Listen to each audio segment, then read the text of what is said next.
Bulletin. आइए नजर डालते हैं अब तक की तमाम बड़ी खबरों की ओर। 5 जून को किसान जलाएंगे बीजेपी नेताओं के सामने कृषि कानून की कॉपी। उन्होंने कहा कि कृषि कानूनों के विरोध में किसानों ने 5 जून को कृषि कानूनों की कॉपी जलाने का फैसला किया है। किसान नेता ने गुरनाम सिंह चड़ूनी ने एक वीडियो जारी कर यूपी और उत्तराखंड के किसानों से भी विरोध में शामिल होने की अपील की है।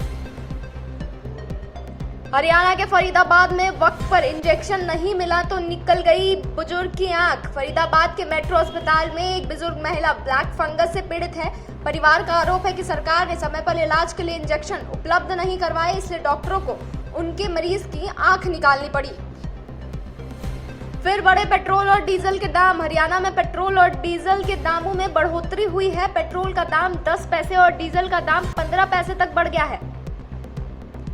लॉकडाउन में आम लोगों की पहुंच से दूर हुआ पौष्टिक आहार। सेहत का कैसे रखेंगे ध्यान। एक तरफ लॉकडाउन लगा हुआ है और दूसरी तरफ पौष्टिक आहार जैसे फल, सब्जी, मीट और अंडों के दामों में लगातार बढ़ोतरी हो रही है। कोरोना काल में लोगों के लिए पौष्टिक आहार जरूरी है, लेकिन कीमतों के कारण लोग पौष्टिक आहार से दूर होते जा रहे हैं।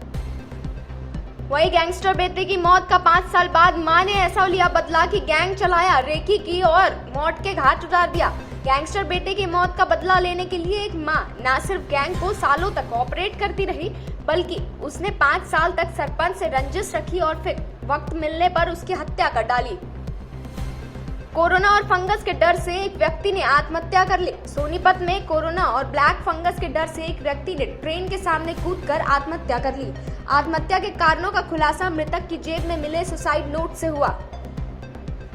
हरियाणा में कई ऐसे गांव हैं जहां आज तक कोरोना पहुंच नहीं पाया है। न पहली लहर में और न ही दूसरी लहर में हरियाणा के गांवों में कोरोना का संक्रमण तेजी से फैल रहा है। इसी बीच गुरुग्राम जिले से राहत भरी खबर सामने आई है, जहां गुरुग्राम के 13 ऐसे गांव हैं जहां अभी तक कोरोना वायरस संक्रमित का एक भी व्यक्ति नहीं मिला है।